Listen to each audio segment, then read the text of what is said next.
Jesus nai pa tao le pa Yura et ma dai dang ko wanuta Jesus nai pa tao le pa Yura et ma dai dang ko wanuta. El podcast acerca de la historia misionera de Jaime y Ginny Berryhill. Ahí está también en la pantalla, pueden ver su canal de YouTube, Jim Berryhill 5331, y ahí pueden estar viendo también algunos de los capítulos que hemos estado hablando, Jaime. Sí, Hemos hablado, como dije anteriormente, de tu preparación, de cómo Dios les llamó, fueron a la escuela, a la escuela de idioma. Hemos hablado de algunos temas también como la cultura, la educación, la medicina en Venezuela en ese tiempo. Y yo lo que decía hace rato, y siempre pienso que los principios ahí tienen que ver. Sí cambia un poquito la manera de hacer las cosas, inclusive las leyes en cada país, pero en cuanto a principios misionológicos, por decir algo, algunas cosas que tú has mencionado en los capítulos que hemos hablado son muy interesantes: construir casa, lo del auto, la dependencia de Dios, la preparación. Y hemos hablado de algunos temas, pero también tratamos de llevar algo cronológico. Y la última vez, Jaime, te interrumpí porque ya querías acabar tu historia o te querías meter preso, que llegamos al punto de que estaba yendo la guardia por allá. Ya tenían como unos 4 o 5 años trabajando en la selva, ¿no? Habían hecho su ya, viaje misionero. yo creo que eso fue en el año 81, 82. Y Ya ahí, teníamos tiempo. y ahí se está proyectando ahorita fotos variadas. Esta parte solamente son fotos variadas de los primeros años de ustedes en el ministerio, que eso era en la Sí, parte de Venezuela, en Ciudad Bolívar, y en la parte de la selva por ahí por el Caroní. Y bueno, como digo, su historia misionera no solo abarca esa parte, sino también estuvieron en Puerto Ayacucho, en Bogotá, estuvieron un tiempo también en Rubio, Venezuela, en otros lugares aquí mismo haciendo un ministerio. Pero hay algunas fotos para que vean. Pero hoy, Jaime, ahí te dejo ya. Estoy hablando mucho yo.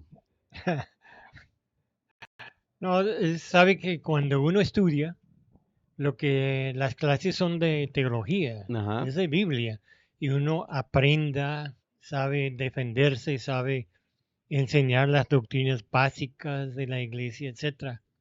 Pero yo creo que lo que he visto en todas las iglesias, digo, los seminarios, que no tienen una clase para prepararse para el cambio de cultura, el cambio de, ¿cómo lo digo? Em, de Dios. Aquí nosotros vivimos en Estados Unidos en lo que era una cultura cristiana. Ahora se está cambiando. Pero antes, si uno nació en Estados Unidos, casi pensaba que era cristiano. Bueno, inclusive, Jaime, disculpa que te interrumpo. Una de las clases de misiones, no recuerdo ahorita el misionero, pero en la clase de historia misionera hubo uno que creo que fue a China, y cuando fueron a visitarle eran sus compatriotas, no recuerdo qué país, era Europa o acá en Estados Unidos, pero cuando fueron le criticaron un poco porque él vestía como, creo que estaba en China, y como vestía como el chino normal, pues con su ropa y eso. Entonces casi una de las cosas que aparece en su biografía es que fue criticado un poco, y él decía, pues no es posible. Bueno, un Sí, poquito eso era agrandando uno esa, de los esa pioneros parte. Sí. en misiones, sí. Porque hasta creció el cabello, lo amarró atrás como los chinos, así para ganar a gente. Ujú. Y la verdad que cuando uno va al campo, va con el propósito de enseñar la Biblia y ganar a la gente para Cristo.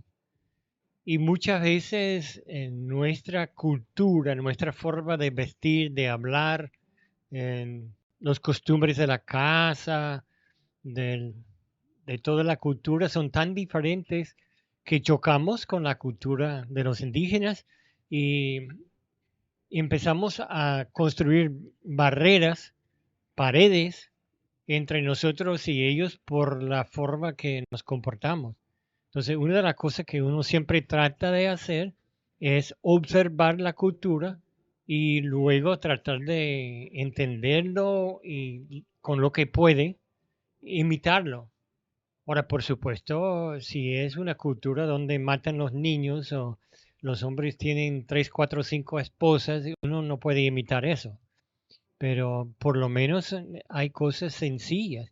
Pero digo que la Biblia dice en Hebreos que Cristo vino para romper las ataduras de Satanás porque dice que la gente por miedo adoran a Satanás, a los espíritus inmundos. Y aquí yo, viviendo en esa cultura americana, yo no vi cosas, choques de demonios y otras cosas. Entonces, cuando empecé a ver las cosas, no, como si no querían reconocerlo, o pensar que era algo diferente, que no era eh, directamente un choque de demonios, sino la diferencia de cultura. Pero muchas veces son ataques espirituales. Bueno, y ahí también, Jaime, por lo que he escuchado, lo que has ido contando, también además fue un proceso de adaptación, y no solamente adaptación a la cultura, sino adaptarte también al ministerio que fuiste desarrollando, porque cuando llegaste ahí, no podías llegar de una vez predicando el evangelio, porque No hablaba. en el tiempo no hablaban el idioma, aunque sí estudiaste lingüística y español o castellano, no hablaban muy bien castellano, sino el idioma. Y ahí también, en el caso de ustedes llegaron a una tribu en el que no tenían no iba a decir calendario, pero nada que ver, como un abecedario, No tenía alfabeto. un alfabeto, esa es la palabra que... Sí. Entonces tenían que adaptarse en cuanto a eso y también vivir toda la parte que estás diciendo que para el caso de ustedes, que aunque venían de un Estados Unidos de los 70 que no estaba tan desarrollado, pero comparado con Sudamérica, pues sí. Y sabe mundo que estuvimos, Roberto y yo, Patricia, Juanita, todos estábamos en el pueblo y llegó una comisión de salud y querían vacunar a los niños para protegerlos de algunas enfermedades. Entonces, una de las cosas es, ¿cómo es su nombre? ¿Cuándo naciste? Dos cosas fáciles, ¿no? Pero ellos, muchos no tenían nombres, nombres por lo menos en español, y los nombres que tenían eran como sobrenombres y algunos eran groserías, entonces no querían decirlo, no querían anotar en el libro que eh, mi nombre es una grosería. Y cuando preguntaban, mire, pero ¿cuándo naciste? Entonces los viejos empezaban a decir, mire, pero yo recuerdo que este nació el año después que quemó tal pueblo en tal parte,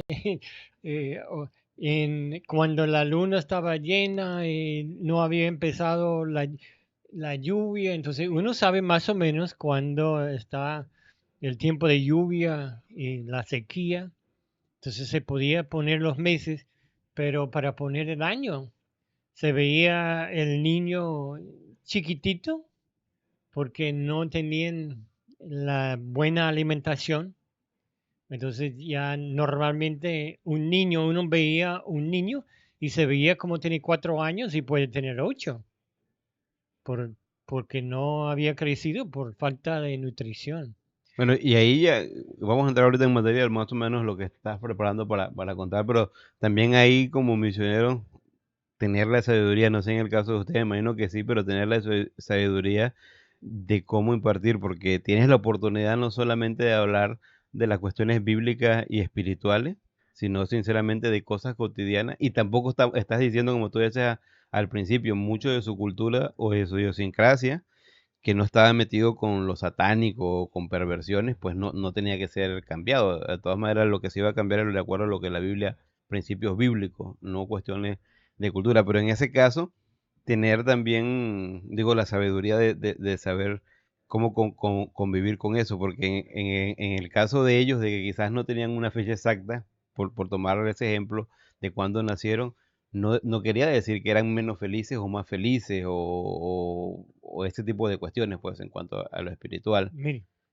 ¿no? Y ahí pienso un poquito hoy hablaba hace rato con Esther en Jesús y cómo llegaba a las personas de acuerdo a la necesidad que tenía. Yo le decía a Esther, cuando ves en la conversación de Jesús con Nicodemo, obviamente habla con Nicodemo como un maestro de la ley, pero cuando habla con la mujer del pozo, habla de acuerdo a la necesidad de la mujer, y ahí vemos que Jesús, pues, más que ataca, va a lo que es la cuestión moral de ella, que no estaba bien, pero su idiosincrasia de buscar agua y todo eso no es atacada. No sé si entienden lo que... Y me Sí, imagino que para sí, ustedes esos sí. primeros años estaban, oye, lo que hemos hablado, pues, la adaptación, la medicina, la educación, el aprender el idioma, que tú decías que pasabas tiempo con los niños, me gustó esa historia bastante. Y ahí estaban, bueno, ahí estaban más o menos llegando al año 80 ya, o ya un poquito, ya había nacido Esther, ¿no? En ese tiempo. Sí, Esther tenía como 3 años o 4 años Ah, era quizás como el 65. Ah, no, Esther no es tan vieja. cuando fue la guardia. Pero cuando llegamos nosotros, ella no había nacido, por Sí, supuesto, era el 75, nació en 77. En lo que nosotros, estando parte de la misión Río Orinoco, ellos querían llevarnos y tener contacto con autoridades importantes para trabajar en la selva. Entonces nos llevaron a la comisión indigenista que ellos tenían, no control, pero ayudaban a los indígenas y trataban de controlar las influencias que entraban. Entonces fuimos y conocimos al hombre encargado, el misionero lo conoció personalmente, entonces eso fue tremenda ventaja para nosotros. Luego fuimos hasta con la recomendación del doctor médico, el dermatólogo, fuimos al Ministerio de Salud y nos dieron remedios para llevar a la selva para tratar las enfermedades más comunes. Fuimos a las autoridades no en la selva, eh, porque no había policías allí. Había un alguacil y cuando nosotros llegamos lo primero que hicimos fue ir y buscarlo. Yo recuerdo que el día que lo encontramos estaba borracho y no, me decía, no, que sí anda siempre borracho. Pero fuimos, nos presentamos, hablamos un ratico y lo que él quería era que nosotros reconociéramos que el hombre era autoridad y teníamos que respetarlo y obedecerlo en cuanto a las leyes. Y yo recuerdo a este hombre hasta después fue el pueblo. Cuando yo estaba sacando muelas, tenía una muela podrida y fue al pueblo y me pidió el favor. Yo tenía miedo, porque yo dije, "Mire, pero si eso va mal y si le hago más daño, porque hay cosas con los dentistas, el odontólogo sabe tratar cualquier problema, yo no sabía. Entonces yo tenía que orar y sacarle la muela y él estaba muy agradecido después. Fuimos al viaje de la parte donde viven los pemones, que se llama en Venezuela la Gran Sabana, y es un parque nacional. Fuimos a las autoridades, fuimos a la Guardia Nacional y nos presentamos. Conocimos en el viaje, conocimos un sargento de la Guardia Nacional que era un creyente. Entonces ya empezamos a hablar con él y era muy amable. Él vivía cerca de la sede de la Guardia Nacional en la ciudad o el pueblo de Santa Elena de Guairén. Fuimos hasta la puerta de la iglesia católica y tocamos y hablamos con el hombre que era encargado de toda la Gran Sabana, el católico. Mm. Y hablamos y le dijimos, mire, nosotros somos misioneros evangélicos, hemos estudiado lingüística, y queremos empezar a ayudar a Pemones leer, escribir, tenemos el deseo de traducir toda la Biblia, hacer el alfabeto. Y él nos dice, no, pero nosotros tenemos un alfabeto. Y sí, pero queremos hacer el estudio, después podemos reunir con las personas que trabajan con eso en los católicos y solidificar o hacer un solo alfabeto para no tener 2 o 3 alfabetos andando por ahí, nadie sabe cuál es el legítimo. Entonces hicimos todo lo posible para llegar a las autoridades y mostrarles quiénes éramos y qué estábamos haciendo y dónde estábamos trabajando todo. Entonces nosotros empezamos a trabajar, hicimos la casa, empezamos a buscar la forma de aprender el idioma. Y ya teníamos como 5 años en el pueblo. Eso fue después que yo encontré que los niños querían, me ayudaban a aprender. Yo llevaba bolas para jugar, pichas, Metras. metras, Creo que tienen tantos nombres diferentes, ¿no? es el más general, las metras. Metras. Bueno, yo compraba metras, se lo llevaba, entonces siempre me querían porque yo jugaba y perdía mis metras y traía más y más y más. Bueno, y los niños, siendo que ellos están aprendiendo el dialecto, el lenguaje también, ellos eran mucho más aptos a enseñarme. Ellos me decían, cuando hablaba de una palabra y no entendían, entonces ellos tomaban el tiempo para tratar de entender lo que estaba diciendo, corregirme, y era bueno. Entonces ya estábamos ayudando en el pueblo. Había a 2 horas de San Miguel, por el río, había una tienda de un señor, un viejito con la esposa. Yo creo que tiene una foto. Él parado y con la mercancía atrás. Y ese hombre compraba, salía a la ciudad. No tenía casa en la ciudad porque vivía en ese pueblo que se llama Urimán. Entonces él salía, compraba mercancía en cantidades, pagaba un avión para llevarlo, llevaba cosas como querosén, como gas, propano, bombones, lo que llamamos nosotros en Venezuela, cilindros. Él tenía muchas cosas que los mineros y también los indígenas podían comprar. Pero lo que él hacía, eh, él compraba las cosas y consideraba que tenía que duplicar, ese señor, tenía que duplicar o ponerle un aumento de 100% en todo lo que compraba y aún más, porque él tenía que pagar sus gastos de salida, tenía que la entrada, mandarlo por avión y lo que pesaba, entonces ya tenía que añadir eso a su costo. Entonces las cosas eran... Y era una regla no escrita, Jaime, porque mientras más arriba el río, más caro era el producto, ¿no? Bueno, no sé, porque ellos tenían allí una pista, era una sabana Ok. al lado de Urimán. Ah, ok. Ese es donde llegaba el DC-3, el avión de pasajeros que venía cada 3 días. Y él tenía un arreglo que a veces podía mandar a alguien a comprar hasta la línea misma que le hacían tantos vuelos y le cobraban tanto también de carga, que ellos a veces salían y le hacían compras de urgencia para enviarlo y él lo vendía.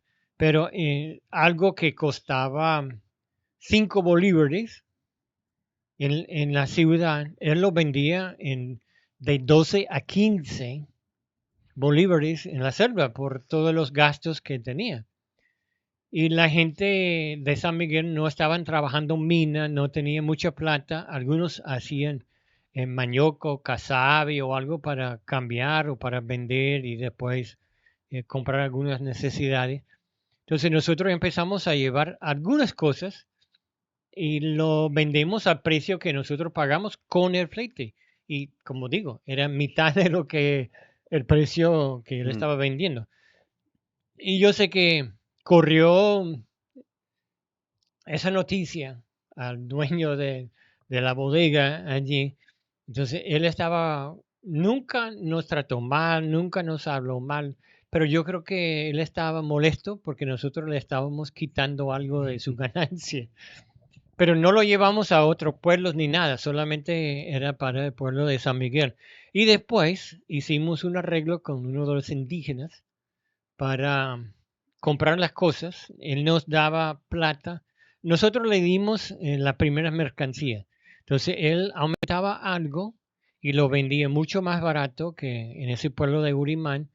Entonces nosotros lo que hacíamos era no comprar un viaje completo de avioneta de mercancía, sino lo que faltaba para llenar la avioneta. Entonces lo compramos, lo llenamos con eso para ayudar al pueblo. Pero cosas como ese jabón azul, muy de vez en cuando lo que llaman ellos el jabón dulce de buen olor, el aceite. Un año había problemas que no hubo en verano, las lluvias siguieron todo el año. Y cuando eso sucede, entonces no pueden quemar el nuevo jardín o conuco. Mm. Entonces no podían sembrar, no tenían comida. Aquella vez sí compramos varios sacos de arroz y ellos no comían caraotas, no les gustaba el gas, el efecto de las caraotas, pero el arroz sí se podía por lo menos comer y llenar. Cuando llueve así, tampoco consiguen mucha cacería, el río está más lleno, entonces ya no, la pesca no es tan bueno. Entonces era un tiempo que yo creo que de verdad llevando ese arroz y algunas otras cosas alcanzamos salvar varias vidas porque tenían algo de comer. Y yo creo que ese mensaje llegó al hombre de Urimán y él estaba molesto y ya nosotros habíamos ido al sacerdote en Santa Elena que estaba encargado de toda esta zona. Hablamos con las autoridades y ellos nos dijeron, mire, no hay ningún problema, no hay un contrato con ninguna religión para ser los únicos en el sitio. Entonces, legalmente tú puedes entrar, tú puedes vivir allí si el pueblo te quiere. Y si recuerde, cuando Roberto llegó y que nosotros también preguntamos en todos los pueblos pemones si podíamos vivir en el pueblo y todos dijeron lo mismo, no. Pero cuando llegamos a San Miguel, Dios había preparado sus corazones y nos quería. Entonces nosotros estábamos viviendo con el permiso, un permiso que lo hicimos escrito porque había dos hombres en el pueblo en ese entonces que hablaban español y uno sabía escribir. Entonces él mismo con su mano escribió un acuerdo entre nosotros diciendo que mientras el pueblo nos permitía, nos quería, la mayoría, entonces nosotros podíamos vivir en ese pueblo y ayudar y prometimos llevar medicina, ayudar a los enfermos, ayudar yo no recuerdo todas las cosas que estaban en el acuerdo, pero no eran mucho, de verdad, porque nos querían. De verdad, cuando nos tocaba salir para estar con los niños o buscar los niños o algo, el hombre más viejo, Rafaelito, siempre me acercaba, me abrazaba y me dice, mire, ven rápido porque tú eres como mi papá, me cuidas, me traes cosas, me ayudas. Mm. Mientras ustedes están aquí, nadie muere, estamos agradecidos. Entonces ven rápido. Entonces el pueblo nos quería. Bueno, un día eh, llegó una comisión de unos soldados. En Venezuela hay ejército. El ejército es el que cuida las fronteras. Ellos tienen eh, ese trabajo de cuidar en contra de invasión de otras personas. Y hay otro grupo de policías que normalmente esos trabajan en ciudades y pueblos para mantener el orden. Y hay otro grupo que no tenemos aquí en Estados Unidos, la Guardia Nacional. Aquí la Guardia Nacional es otro servicio diferente. La Guardia Nacional son soldados jubilados que van una vez al mes a una reunión y unas semanas cada año a hacer maniobras para estar siempre listos en caso de emergencia adentro del país o en casos de motín o un golpe de estado o algo para proteger. Pero en Venezuela, la Guardia Nacional es como el ejército, pero que tiene la responsabilidad de mantener el orden adentro del país. Y de verdad, cuando eh, nosotros hablamos con la gente, siempre uno respeta la policía, ¿no? Y la gente dice, no, la policía no son nada, la policía, muchos ni tienen pistolas, no tienen armas, son la guardia, pero la guardia son malos. Entonces, sabiendo ese pensamiento del propio venezolano, que la guardia era lo más difícil, llegó una comisión, creo que eran 2 o 3 soldados, uno era un cabo y los otros eran soldados, y esos llegaron al pueblo y vinieron y entraron a la casa. Después de entrar, entonces empezaron a hablarnos como si no tocaron, no llamaron, no realmente la puerta está abierta todo el día, pero la gente cuando llegan le pegan un grito, ¿no? Jaime, estoy yo y entran, ¿no? Pero esos soldados entraron y empezaron a mirar en lo que era la sala y dijeron, ah, pero tú no tienes una bodega aquí, no vendes nada. Dije, no, no tengo nada. ¿Seguro? No, no vendo nada. Pero si quieres, te puedo dar una limonada. Mi esposa siempre tiene como galletas o algo. Entonces se sentaron y hablamos y hicieron preguntas, pero no eran como si estaban buscando algo, sino que como amistad, conociendo una persona nueva y le habla. Entonces le hablamos, le dijimos de todo, honestamente, todo lo que estaba pasando, lo que estábamos haciendo y cómo iba marchando. Y fue durante el invierno. En ese invierno, todos los días, pero todos los días, por como 3 semanas, venía la lluvia desde como las 4 de la mañana hasta como a casi mediodía, pero una lluvia, unas tormentas, palos de agua. Y vinieron y se quedaron, hicieron preguntas, yo vi que anotaban algunas cosas. Entonces cuando ellos estaban saliendo, me acercaron y dijeron, mire, queremos pedirle un favor. Y bueno, ¿qué puedo ayudar?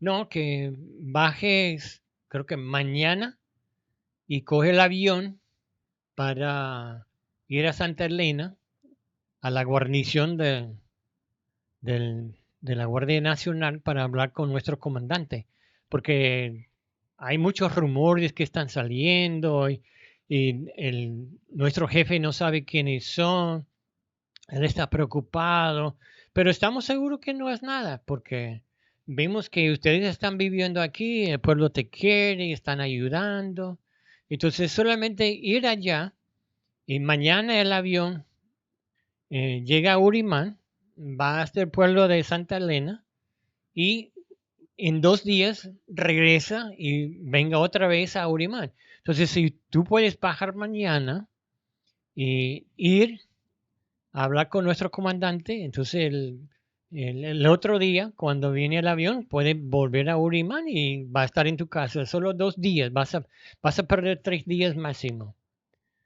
Entonces yo digo, bueno, pero mire, yo tengo un compañero que trabaja conmigo y él no está. Él estaba en el norte por salud, ya regresó, ya escuché la noticia que él está en Ciudad Bolívar y en un mes yo voy a salir y voy a la ciudad, yo lo agarro y nosotros por carretera vamos a bajar a la guarnición de la Guardia Nacional. Entonces me miraron y dijeron, no, pero el comandante quiere que vaya ahorita. Yo dije, bueno, pero en, en esos días está lloviendo mucho en la mañana. Dice, no, pero insistimos que mañana tienes que ir. Y si no, seguro que el comandante nos va a mandar a llevarte. ¿Entiendes? Sí, yo entiendo. Entonces ellos se fueron y se fueron chévere, amistosamente. Y yo le dije a Juanita, no sé qué está pasando, pero no me gusta. Yo no quiero ir en el avión mañana. Yo no quiero ir solo. Y además está lloviendo, está cayendo un palo de agua. Entonces yo voy a orar. Y yo estaba orando por fe. Ya tenía 3 semanas lloviendo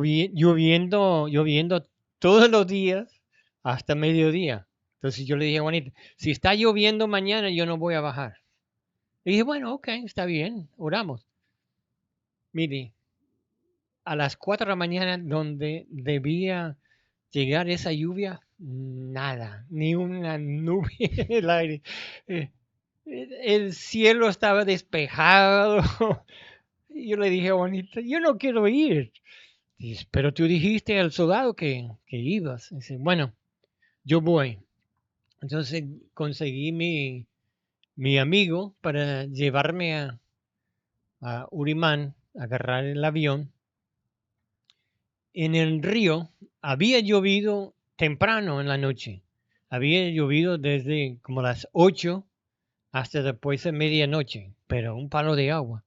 Pero a las 4, despejado. A las 8 no había una nube en ninguna parte. Estaba saliendo un sol. Entonces, nosotros íbamos bajando en el río y yo vi algo que parecía como un palo grande flotando. Y el motorista entonces agarró el barco y lo llevó cerquita y yo veía que una culebra, pero una culebra, una de las más venenosas de Venezuela. Y era el más grande que mi brazo. Y era largo, tenía más de 2 metros.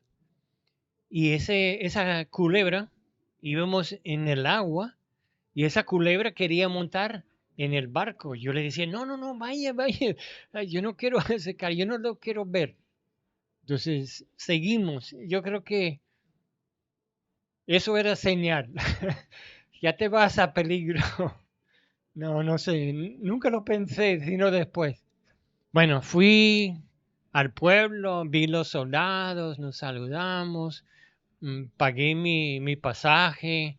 Yo no tenía mucha plata porque yo no llevaba, porque uno va a llevar plata a la selva.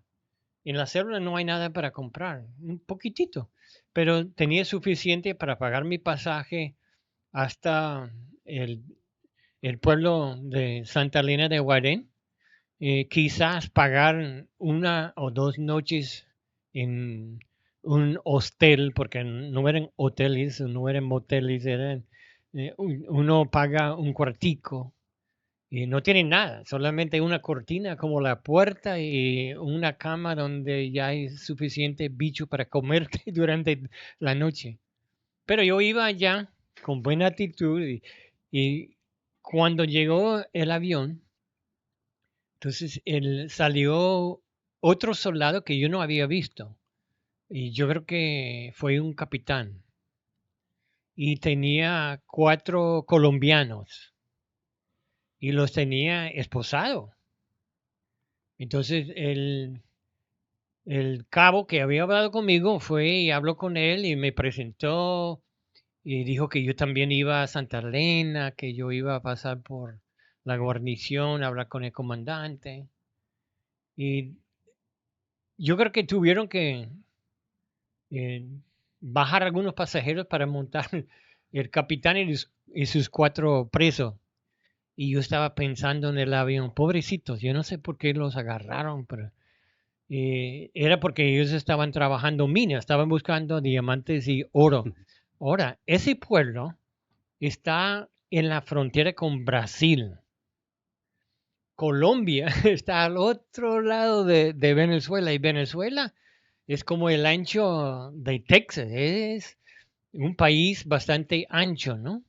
Y ellos estaban en la punta del sur, en el extremo, y tenía que ir casi, yo no sé cuántos miles de kilómetros era el viaje para allá. Y yo estaba pensando, ay, pobrecito.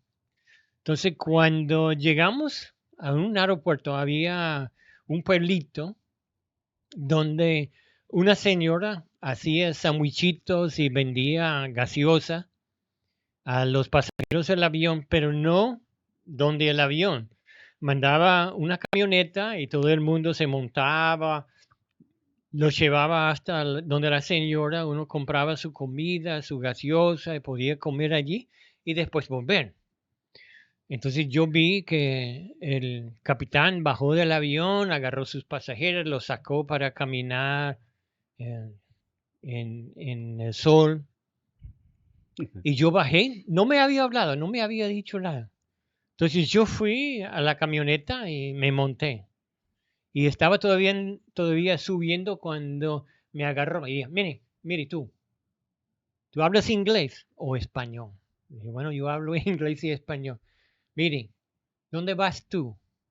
Yo voy a comer almuerzo. No, tú estás preso. Yo estoy preso. Sí, tú estás preso. ¿Desde cuándo? Desde que montaste en el avión, dijo. Y yo estoy encargado de cuidarte. Bájate, no puedes ir allá. Ahora me empecé a preocuparme porque ya sabía que me habían agarrado, me habían engañado. Yo había comprado mi boleto para ir a la cárcel. Eso fue arresto ciudadano, Jaime, porque tú mismo te entregaste. Sí, sí. Mire, ya empecé a orar, pero Señor, ¿por qué? ¿Qué pasa? Señor, que yo he hecho algo malo. Yo creo que cuando empiezan las pruebas, la primera cosa que uno pregunta es, ¿qué he hecho, Señor? ¿Por qué? ¿Qué estoy sufriendo? ¿Debo pedirte perdón por algo?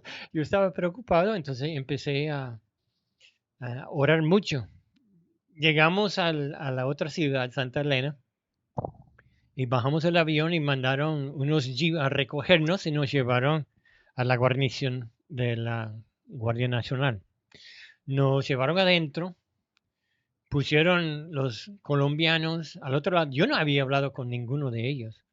Ellos los sentaron en otros bancos, le sacaron las esposas. Yo no tenía nada, yo estaba allí suelto. Entonces yo senté y mira, ¿no? Siéntate aquí. Y pusieron dos guardias con sus armas y todo para cuidarnos, para no escapar. Llegó el hombre encargado, el comandante de esa guarnición, no recuerdo su rango, pero él entró y era un hombre chiquitito y flaquito. Yo le había conseguí una Biblia en español y lo llevé para regalarlo y también testificarlo, decirle, mire, nosotros somos misioneros y creemos que la Biblia es la palabra de Dios, etcétera, etcétera, y que uno tiene que conocer a Cristo para llegar al cielo. Quería regalarle esa Biblia. Entonces yo estaba esperando allí, tenía la Biblia, entraron los 4 colombianos y el hombre empezó a interrogarlos y empezó a gritarlos y insultarlos y le dijo algo feo y uno de los colombianos le dijo algo y estaba al otro lado de la pared, pero yo escuché cuando ¡pau! Le pegó y el hombre se sentó y empezó a gritarle que no se alza la voz. Y usted no me habla así. Yo soy autoridad aquí. Yo le voy a hacer, no sé, empezó a gritarle y pasó un rato gritándole y diciéndole toda clase de cosas. Y yo al otro lado de la pared esperando mi turno. Empecé a pensar, wow, ¿qué voy a hacer con ese hombre? ¿Será que le doy la Biblia? Y yo dije, no, él necesita la Biblia. Entonces lo sacó, puso esposas en todos los hombres y los llevaron. Los llevaron a la cárcel. Y ese es lo que se ve en la pantalla, ese edificio blanco, es la cárcel de la policía de ese pueblito. Los llevó a poner en una celda allí insultándolos. Y yo sé que él le dijo que mañana te voy a soltar. Tiene 3 días para abandonar el país. Si te agarran en cualquier rincón de Venezuela, porque no tienes documentos, no puedes. Pobrecito, esos hombres no podían viajar porque no tenían documentos, no tenían plata, porque ya lo habían quitado todo. Eh, yo no sé cómo lo iban a hacer, pero dijo, mañana te voy a soltar si te agarramos en Venezuela. Después de 3 días te vas a la cárcel y vas a pagar no sé cuántos años. Uy, yo dije, no, pero imposible que los hombres salgan así tan rápido. La única forma sería ir a la frontera de Brasil, que le pone más lejos de Colombia, pero pasar la frontera y pedir misericordia de los brasileños que le permiten viajar por allí un tiempo para volver a Colombia. Bueno, lo llevó y yo entré. Entonces empezó, y me trató mucho mejor. De verdad, el hombre me trató con algo de respeto, aunque yo creo que era muy católico y estaba molesto porque yo como evangélico estaba en la selva enseñando los indígenas. Pero el hombre empezó a hablarme y yo le di la Biblia, le hablé un poquito y lo puso encima de otra Biblia, una Biblia católica que era doble el tamaño y tenía una tapa de lujo. Y sí, el cura ya me dio uno, yo tengo uno, pero está bien, yo acepto el tuyo y también lo puedo leer. Ese es más chiquito, entonces lo puedo llevar si lo quiero leer en el viaje. Y me habló un rato y dijo, mire, pero tú no puedes estar allí, esa es zona indígena. Yo no quise discutir con él, pero yo le dije, mire, pero nosotros fuimos y hablamos con la Comisión Indigenista, el Ministerio de Salud nos está dando remedio para ayudar en el pueblo, estamos allí, tenemos un escrito de parte del pueblo, ellos nos invitaron, nos aceptan, y el día que ellos dicen que no nos quieren más, entonces tenemos un acuerdo que nosotros nos vamos. Y él dijo, bueno, pero tiene que tener algo escrito para estar en esa zona. Pero, ¿cómo escrito? No, de parte del gobierno. Y bueno, pero, perdón, yo no sabía. Pensé que hablando con esas autoridades de la Comisión Indigenista, etcétera, etcétera, que si había requisitos nos iban a decir. Y nadie nos dijo. Él dijo, bueno, está bien. Te voy a mandar mañana a Ciudad Bolívar, a las autoridades, que ellos te pueden investigar y hacer lo que quieren. Y me mandó a la cárcel para quedar en la cárcel. Y esa noche empezó a llover. Recuerda que cuando yo fui a la selva la primera vez, solo para pasar la noche, llovió por 3 días, ¿no? Y así fue. Estando allá en Santa Elena, empezó a llover. Y llovió. Y cayó mucha agua. Se llevaron todos los caminitos y carreteras, no había puentes, todos los ríos estaban desbordados, no se podía salir de Santa Elena. En la ya borde de la ciudad, ya el puente que habían puesto allí se llevó el agua. Entonces el otro día vinieron y dijeron, bueno, tenemos que esperar que pare la lluvia porque ya la carretera está mal y no se puede salir. Y todavía estaba nublado. Estaba no solamente lloviendo, pero las nubes estaban casi tocando el suelo. Santa Elena tiene una altura, no sé, de 4 o 5 mil pies de altura y las nubes estaban casi tocando tierra. Entonces avionetas y aviones no podían llegar porque no veían la pista, no podían nadie. Además, la radiocomunicación con esas nubes no podía salir la señal, no podían comunicar con Ciudad Bolívar y viceversa. Entonces, toda esta semana me tenían preso. Y eso es cuando yo empecé a entender lo que es la cárcel en Venezuela. Cuando uno está preso, no es como en Estados Unidos, te dan desayuno, almuerzo y cena. Allá no te dan nada. No te dan comida. Tiene que tener un amigo, la esposa o alguien que te consigue comida y lo lleva a la cárcel para comer.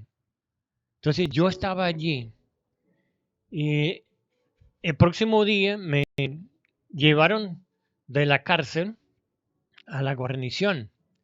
El comandante había salido, él consiguió el último viaje de salida y había dejado órdenes para enviarme, pero no había cómo enviarme. Entonces ya cuando me llevaron, empezaron a interrogarme y dijeron, mire, pero queremos que nos explica lo que está haciendo allí en ese pueblo, en el río Caroní, todo lo que dijiste al comandante, que nos dice que nosotros lo vamos a pasar a máquina y después tú puedes firmar como tu defensa. Y yo empecé a pensar, pero ¿por qué defensa? ¿De qué me están acusando? No me han dicho que estoy ilegal oficialmente, sino que tenía que conseguir un permiso para estar allí. Entonces yo fui, me copiaron todo lo que yo dije. En la tarde empecé a... tenía un soldado con arma y la secretaria estaba allí al lado de donde me tenían en la guarnición. Y venían los soldados y me preguntaban, pero, mire, ¿por qué tú estás aquí? Yo dije, bueno, por predicar el evangelio, creo. No, decían, no, hay libertad de culto aquí en Venezuela, nadie te puede meter preso por predicar lo que tú crees. Dice, bueno, yo no sé, ¿por qué no preguntas tú? Y me dicen, y salían todos. Eso pasó, en los 4 días pasó como 10 veces, porque cambiaban la guardia en la mitad de la tarde y ponían uno nuevo y siempre me preguntaban. Y ellos se iban y miraban las acusaciones y yo no sabía que había acusaciones en contra. Entonces ellos iban y veían los escritos, las acusaciones que fueron hechos en contra de nosotros en San Miguel. Y siempre venían y me miraban y decían, no sé. Pero y la secretaria me preguntaba, mire, el primer día, yo admito, yo estaba demasiado preocupado, estaba asustado. Yo de verdad tenía esos 5 años trabajando más en la selva que en la ciudad y había perdido mucho del lenguaje español, de palabras, de vocabulario. Entonces, yo creo que para explicar lo que quería decir no tenían todas las palabras adecuadas para expresarme bien. Pero la secretaria venía, me preguntaba, y dice, bueno, tú eres como un cura, ¿verdad? Y yo digo, bueno, yo soy evangélico, los evangélicos no tienen curas. Yo soy misionero, estoy aprendiendo para el lenguaje, para escribir la Biblia. Ah, la Biblia, tú quieres darle la Biblia, sí. Ah, bueno, a mí me encanta también. Yo tenía 2 Nuevos Testamentos de los Gedeones en español, que también había llevado. Ya había regalado la Biblia al comandante, entonces lo regalé uno de esos Nuevos Testamentos con los Salmos y la señora empezó a leerlo y yo empecé a testificarle, empecé a decirle, el primer día yo estaba tan asustado y tan preocupado que yo había hecho algo para merecer un castigo de parte de Dios que yo pasé mi tiempo orando, Señor, pero ¿qué he hecho para yo pedirte perdón? Porque yo no sé lo que había hecho. Y nada, y el otro día, y bueno, la Biblia dice que no pienses en lo que vas a decir cuando te llevan delante de las autoridades. Entonces, Espíritu Santo tiene que guiarme y darme las palabras para explicarlo, etcétera. Entonces, venía el segundo encargado de esa guarnición, fue el mismo hombre que estaba en el avión conmigo. Y ese conmigo estaba muy bravo y no quería nada conmigo. Entonces él venía y leía lo que era la interrogación, la respuesta de todas las preguntas que me habían hecho y no encontraba nada para culparme de nada. Entonces él mandaba todos los días a volver a repetirlo, a ver si cambiaba mi historia y me hacían algunas otras preguntas a ver si podían atraparme. Y todavía está lloviendo, no tienen comunicación, el avión no puede llegar y así pasé 4 días en la cárcel. Entonces el quinto día amaneció clarito y no había nubes. Entonces vinieron a la cárcel, me agarraron y dijeron, agarra todas tus cosas. Solo tenía mi hamaca y no tenía cobija de nada. Yo creí un cambio de ropa porque pensé que iba a quedar una noche o 2 noches máximo. Y fui a la guarnición y dijeron, hoy viene el avión y te vamos a llevar a Ciudad Bolívar. Entonces, danos para el pasaje. Y yo le dije, pero yo no tengo plata para pagar el pasaje. Yo no iba a pagar para ir a la cárcel. Ya me habían engañado una vez y no iba a pagar otra vez. Entonces se fueron y hicieron un consejo de, entonces te vamos a mandar por el ministerio, por los militares, ellos van a regalarte el viaje. Bueno, entonces yo creo que fue el día anterior de sacarme, el penúltimo día.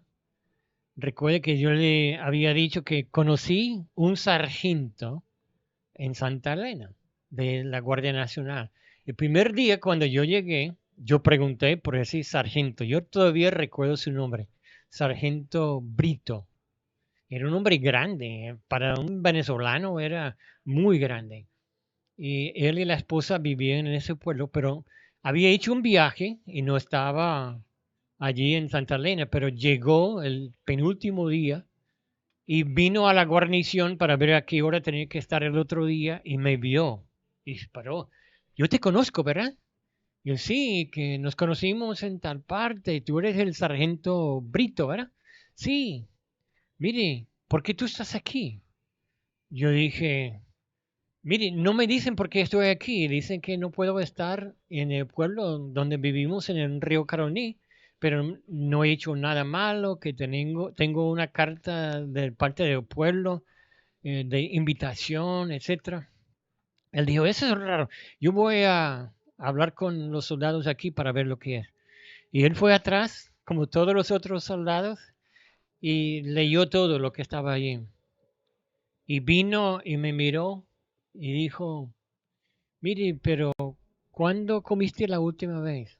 Dice, hace 3 días. Dice, ¿no te han dado comida? No. Él volvió allá y dijo, mire, tiene que darle, ese preso tiene que darle comida, él no tiene comida. Entonces, pero ya comieron todo y no quedaba sino la olla que no tiene nada sino el pegado. Entonces, bueno, eche un poquito de agua y dale vuelta a ver si le hace una sopa. Yo creo que habían echado también jabón para limpiar la olla, porque cuando me lo dieron no era comestible, yo no podía comerlo. Entonces vino el sargento y dijo, mire, yo te voy a llevar a mi casa para que te cambies la ropa y puedes bañar. En ese pueblo hace frío, ya no había salido el sol por 4 días, entonces el agua de toda la cisterna, de todo el sistema era frísimo. Pero yo sentía tan sucio porque en la cárcel no hay donde bañar, apenas te dejan ir al baño y no hay agua para tomar, no hay nada. Yo tenía que esperar llegar a la guarnición para tomar, me daban vasitos de agua y nunca me dieron comida. Entonces yo tenía bastante hambre, pero estaba tan preocupado que no me molestaba mucho. Entonces me llevó a la casa y el hombre quería darme, yo creo que le sobró un poquito de espagueti y yo le dije, mire, hace 2 días yo decidí ayunar y orar, entonces no estoy comiendo ahora porque yo no sé lo que está pasando. Y él me miró y me dijo, mire, el problema se cura. No me dejaron leer la carta, pero yo estoy seguro que está haciendo acusaciones en contra de ustedes, culpando de algo. Te van a llevar porque yo creo que supuestamente el pronóstico es mañana no va a llover. Y viene un avión y te van a meter en ese avión, te van a llevar a Ciudad Bull. Entonces yo, cuando volví, hablé con la secretaria del comandante y le pedí un lápiz y un papelito. Entonces empecé a escribir una carta explicando lo que había pasado y le pedí a los soldados cuando me llevaron al avión eh, permiso para pasar. Le dije, mire, mi esposa está en la selva. Tengo una carta aquí explicando que necesitan sacar a mi esposa, a mi hija que están ahí porque ellos no saben dónde estoy. Y quiero que alguien le hace el favor de buscarla. Entonces ellos dijeron, bueno, está bien, vamos a... si tú pagas el taxi, te llevamos a la casa para entregar la carta y después tenemos que llevarte a otra casa, a un ministerio de la DICIP. Yo no sabía lo que era la DICIP. La DICIP era como en Estados Unidos la FBI, pero era muy secreto. Era un ministerio que estaba hecho para vigilar en las leyes y cuidar especialmente en contra de terroristas y otras cosas. Y es una organización donde alguien te puede acusar de homicidio y firman con sus nombres y la DICIP no te dice quién te está acusando ni te dice exactamente cuáles son las acusaciones. Lo tenían todo programado. Entonces me llevaron, llegué a la ciudad, agarré la carta, pedí de favor y pasamos por la casa. Cuando llegamos a la casa no estaba el hombre, solamente la esposa. Y yo fui y toqué la puerta y los soldados bajaron del carro porque ellos tenían que cuidarme. Si yo escapo, entonces ellos van a pagar. Entonces ellos querían estar al lado mío todo el tiempo para no dejarme escapar. Entonces yo le di la carta, mire, tengo aquí una carta que necesito que, que tu esposo lo lleva a los misioneros, por favor. Y miró a los soldados y dije, Jaime, ¿qué hiciste?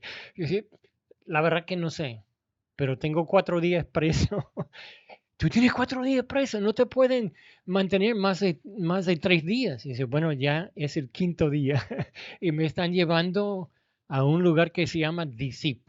Ni sé dónde está ni lo que es, pero quiero que por favor que lleven la carta. En la carta le había dicho a los misioneros, mire, algo anda mal. Aparentemente me están acusando de algo, no me dice cuál es la acusación ni quién me está acusando y me van a llevar a otra oficina. Entonces, ustedes, por favor, escóndense. Yo no le dije, ven a buscarme, yo dije, mire, escóndense porque si aparecen en esa oficina también te van a agarrar. Si quiere, manda el pastor venezolano que él puede preguntar. Entonces la señora lo tomó y me llevaron a esta oficina. Y eso es donde tengo que parar, pero quiero decirle lo que aprendí a los 10 minutos de llegar a esta oficina, que había un complot.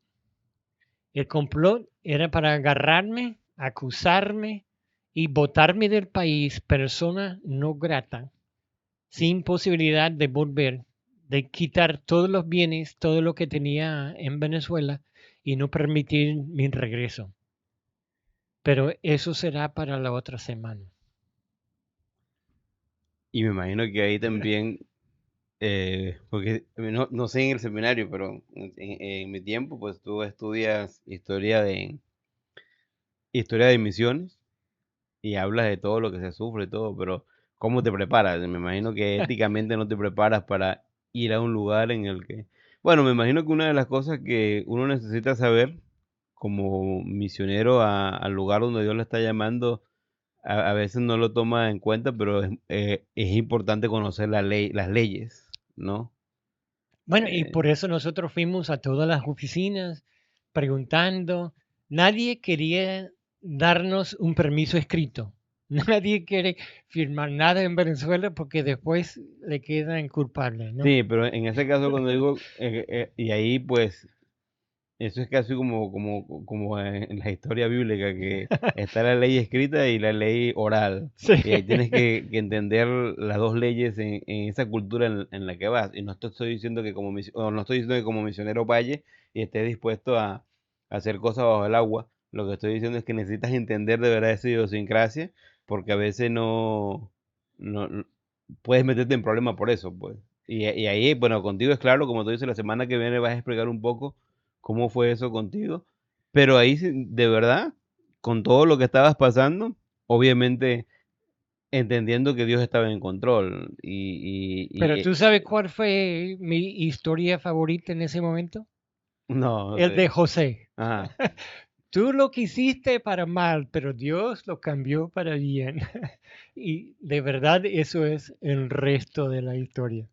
Sí, bueno, cuando yo estuve en el Instituto Bíblico, una vez nos mandaron a buscar creo que una cuestión. También estábamos en la selva nosotros y yo era menor de edad, pues no podía ser motorista. Entonces alguien que estaba ahí era motorista, pero cuando llegamos, yo era el único venezolano, el motorista era colombiano. Entonces, ¿quién es el capitán del barco? El señor colombiano, que era un alumno también del Instituto Bíblico.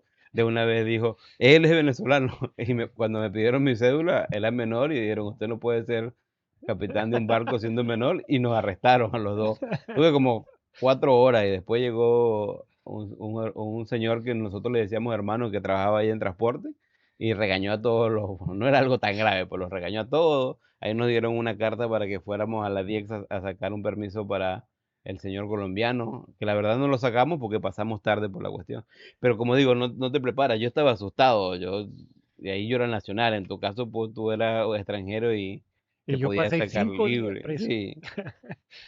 Pero igual, aún en todo eso, Jaime, pues yo siempre digo que cuando te preparas un poco mentalmente, éticamente en cosas posibles, cuando vienes, no garantiza que así va a reaccionar o va a salir todo como lo has pensado o planificado. Pero sí te hace pensar de que Dios está en control, pues uno no desea mal ni busca martirizarse, pero es una de las posibilidades cuando uno quiere ser un misionero.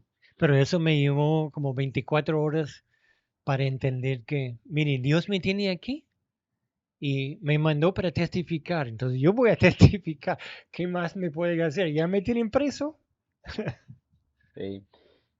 Y bueno, pero ahí está parte de lo que es la historia de misiones de ustedes, que no solamente fue estudiar, ver la preparación, Dios proveyendo, Dios abriendo las puertas, sino también Y Dios, cuidándome. sí, y todo el cuidado, sino en medio de todo esto. Bueno, y a veces nos tomamos ese versículo bíblico y dice que no sabemos interpretarlo, porque a veces decimos, no, la lucha no es contra carne y sangre, y tú piensas, bueno, es solamente espiritual, y lo llevas a un lugar demasiado espiritual. Pero pues las cuestiones espirituales también son físicas, ¿no? Como en ese caso, entraba ahí toda una cuestión política, policial, Bueno, militar. y en Romanos 8:28 todas las cosas ayudan a bien. Eso no quiere decir que todo lo que te sucede es bueno. Lo que quiere decir que Dios obra en medio de todas las circunstancias para su bien, de Él, lo que Él quiere. Y Él va a usar nuestras circunstancias para avanzar su reino y su ministerio. Y ese es un versículo, Jaime, que en el mundo o en el ministerio, en el mundo misionero, la hermenéutica se aplica de acuerdo a las circunstancias. Porque cuando estás Sí, preso, me imagino, Señor, que ya ocurra lo bien que va a pasar. Después que ya pasó, pues uno lo ve con más calma, todo eso. Pero otra vez, pues con eso no estamos diciendo de que no, todo es sufrimiento, todo eso, porque me gusta que has hablado de todo, todo el proceso que Dios ha llevado, porque, bueno, no es algo aquí que es un secreto, pero en tu historia, aún después de eso, Dios les movió a ustedes a varios lugares de Venezuela en el que estuvieron trabajando, fueron de bendición. eh, Obviamente ¿cómo decir eso? Que no se escuche odioso, pero para mí fue una bendición el hecho de que le sacaron a ustedes de la selva, porque ustedes terminaron al final trabajando en Puerto Ayacucho, que es donde yo les conocí. y ahí fue donde crecí espiritualmente para mis amigos, mi generación de la iglesia de ese tiempo que les conocieron. Y después, pues de ahí, bueno, se dieron a Colombia y todo eso. Bueno, pero ahí estamos. Dejamos a Jaime en la cárcel. Vamos a ver. Oren por Jaime, por nosotros. Hoy, ahorita estamos trabajando ahí en un techo afuera, Jaime, con ese clima ya baja un poco, pero oren que el Señor los siga guiando y que pues sigan de bendición. Gracias, Recuer- mundo. Y recordad, Jaime, por más adverso que sean las circunstancias en misiones, me gusta que tú siempre dices, para mí fue una aventura, yo volvería a hacer lo mismo si es para Dios, pues, ¿no? Hubiese sido mucho más fácil sabiendo que lo que pasó después, ¿no? Ajá. Pero en el principio, en el momento de todas las pruebas, uno siempre debe confiar en Dios que Él va a hacer algo. Y eso es una de las cosas que yo creo que no lo ves como una materia en institutos bíblicos, pero aún en instituto bíblico Dios va formando tu carácter. Este tipo de Sí. circunstancias son los que forman el carácter y la dependencia en cuanto a Dios, de verdad.